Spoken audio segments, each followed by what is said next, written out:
انشاءالله موږ په اطمینان سره ویلی شو چې نه د چا کور میں اطمینان سے کہہ سکتا ہوں کہ نہ کسی کے گھر کی تلاشی لی گئی ہے، نہ کسی کے مال کو نقصان پہنچایا گیا ہے۔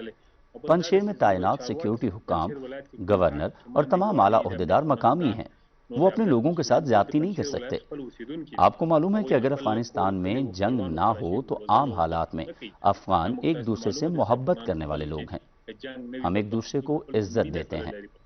پنجشیر میں تعینات فورسز کے اہلکار بھی بیشتر مقامی ہیں، وہ کسی کے ساتھ برا سلوک نہیں کر رہے، نہ ہی ہم اس کی اجازت دیں گے۔ پنجشیر میں لوگوں کے ساتھ برا سلوک کرنے کے حوالے سے بعض میڈیا میں نشر کی گئی خبریں اور رپورٹس من گھڑت اور بے بنیاد ہیں۔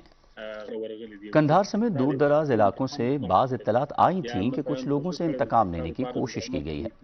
ہم نے اس کے تدارک کے لیے فوری اقدامات اٹھائے ہیں۔ ان اطلاعات کی بھی تصدیق نہیں ہو سکی تھی۔ افغانستان کے عبوری وزیر دفاع مولوی یعقوب نے جو بیان دیا ہے وہ اپنی فورسز کی اصلاح کے لیے دیا ہے۔